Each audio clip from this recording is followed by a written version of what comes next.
Anyway, this one's going to be short. I apologize for the length on the last one. This is video number 4 in the series exposing the scam, sham, whatever you want to call it, perjury, lies of Kevin Chenault, Mark Jones, Surry County, North Carolina, Republican Party chairman, and Kevin Chenault again, and Gail Norman. Those are the main 3 that are tightly bound. I will name some others. And will if they want to start bad-mouthing me. I prefer not to do that. They will expose themselves in their support of these 3. I won't have to. I hope they see the error in all that's took place and don't go around bouncing around calling and trying to support these people. But when they do, know that not only are they supporting those 3, they're supporting everything that I'm pointing out that I have evidence to back up. Again, the last one was a little long. I apologize. I got to rambling. And I rambled on. I don't remember what I pointed out and what I didn't. So some of this may be repeating. If it is, I apologize. One thing I want to point out that I'm aware of and really shocked me when I first heard it, because I'd never even thought it until I heard this. When you hear the Democrats talk about racism in the Republican Party, and I mentioned the last video, voter disenfranchisement. I never thought anything about it, but if these 2 or 3 individuals will manipulate our system to disenfranchise handicapped Republicans and elderly Republicans that might have to drive at night that can't, if they'll do that, they'll disenfranchise anybody they can to control. That's not who we are. I do want to point out some racism that I have seen out of these individuals. And if they want to call me a liar, some of them are still friends on here. Come on here and call me a liar, and we'll take care of it with presenting the evidence. Mark Jones, I've only heard 2 individuals in our Surry County Republican Party in my life, and I've been 34 years in this party. I've only heard 2 individuals use the N-word to describe black people and or African Americans, whatever. My friends know me. And I have many that know that I'm not racist, and we've always said black. So if I apologize if that offends any of them now, they know I love them. But Mark Jones, I was flabbergasted. Other people in the room's eyes got big. And we were in Wilmington. I had ridden down with him. So again, to say that and a lot of this evidence that I'm pointing out is from personal conversations, just him and I, and traveling. We traveled 4, 5, 6 hours to the beach together, stayed together at Wilmington. He paid for the room, actually. I appreciate it. I was short on cash at the time, but I really wanted to attend and participate, and I appreciate it. Again, aside from politics, these individuals may be okay, or not maybe, are okay. But something happens when they get that power, and you know that kind of people. Mark Jones, apart, I've spent time with his family, loves his kids like nobody else, as good as anybody else could. Wonderful family, amazing wife, amazing mom and dad. And I believe if we could really talk to him and sit down, although his beliefs at the core, as far as politics and conservatism and all of that, and I've pointed this out to some people that were against him as I defended him. He says he's defended me often. He don't know how many times I've had to defend him. That when the rubber meets the road, as far as political objectives, they're the same. But the problem is the methods, and you don't disenfranchise people to get the if you can't do it right, it don't need to be done. You don't disenfranchise voters like is happening, like especially Republican voters. They're doing that right now. Again, some of them 10 miles or more outside of their precinct after dark for precinct meetings, so they figure that only people will show up. Their core group will show up. That's why you have to rally Surry County conservatives. This is not who we are. Look at the page. I pointed it out at the last, and I'll post it in a text with this. We've got to get people to the precincts who are tired of this from both sides. Anyway, uh, again, back to what we were shocked at in Wilmington. I got rambling again. I did sidetrack. I normally have a bulleted list down here on my paper so I can stay to the point. So that's why this one's going to be a little shorter, definitely shorter than the last one. The only two people in Surry County in my 34 years of being involved in politics with the Republican Party, and I got frustrated with the party at one time and registered independent like many of you have. But I came back to the Republican Party at the request of somebody that I trusted. They know who they are. It's a gentleman in the Republican Party. Said, Joe, if you want to get anything done, you need a group behind you that can rally with you to get things done. And at that time, again, I was dealing with things with kids, and I really needed and really had a burden to help kids in this county and to make sure that what happened to my kids doesn't happen to any other kids in this county. That's been my main objective, and I came back to the Republican Party in hopes of that.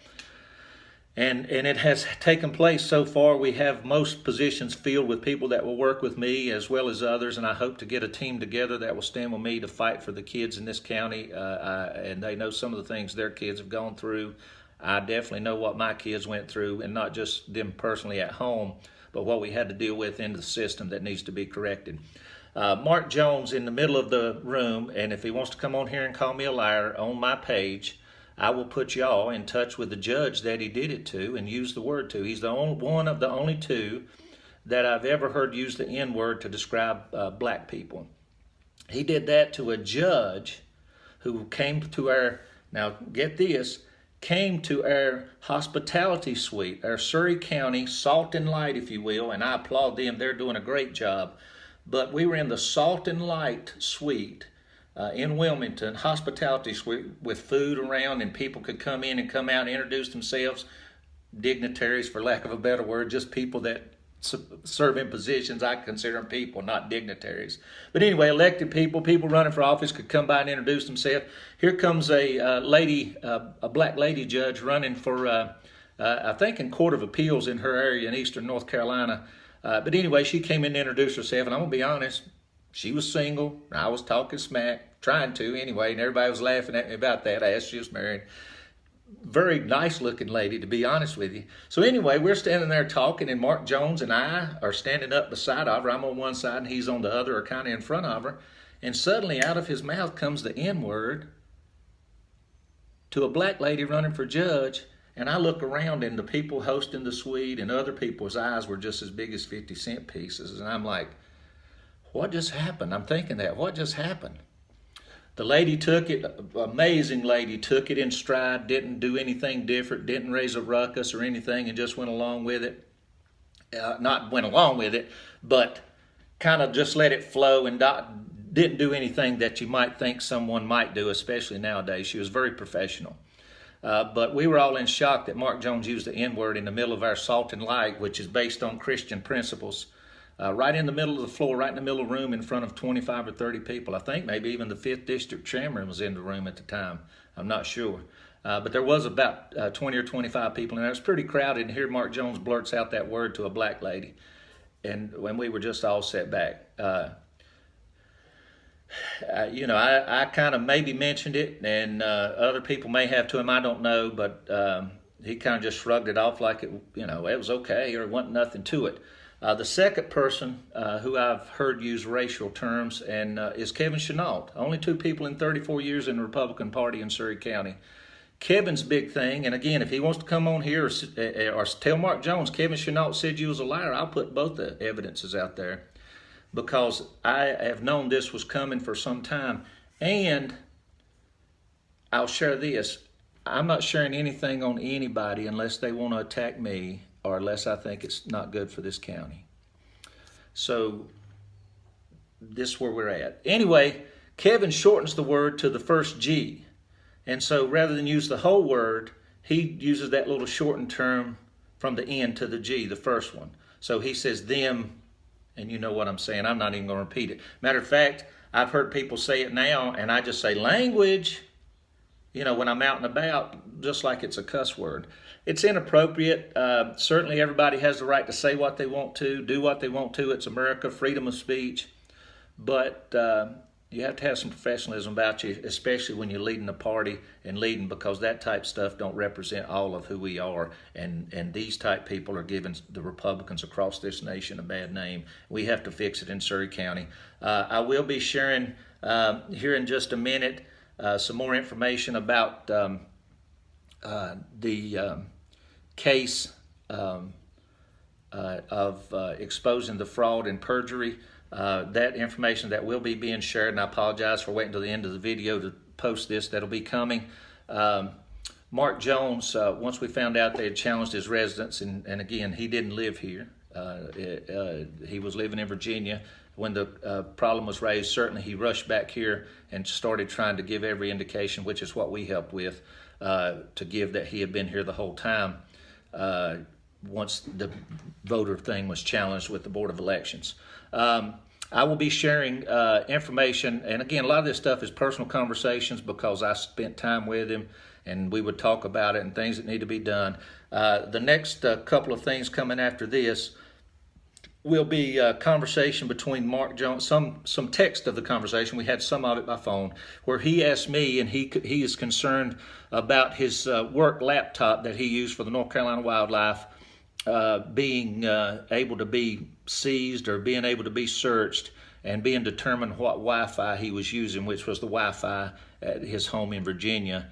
And he was concerned that that Wi-Fi could be determined at what times he logged on to his Wi-Fi in Virginia, where he was working from home from there. And so he asked me if I knew anything about that as my law enforcement or private investigating. I said I don't.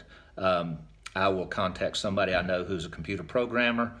I did so, and I'll be sharing not the name of the computer programmer, but I will share the text from my computer programmer where he explains to me, and I say, I've got a friend, and it was Mark Jones is who the friend was, and he responds back, and you'll see it. It's basically that it couldn't be traced even if they took Mark Jones's work computer to show that he had been working from Virginia, what time he didn't need to be driving in North Carolina. And I will explain about the driving in North Carolina and why his North Carolina Wildlife truck sit at the camper all the time. That was one of the issues raised. Again, now I'm rambled on, and this video is as long as the last one. I apologize. Information coming. I'll do my best to get them. I'd like to get them down to 5 minutes, so to make up for the 5 minutes or 3 or 4 minutes extra I'm adding on to these. 5 or 6 minutes, boom, boom, boom, so you can get quick information.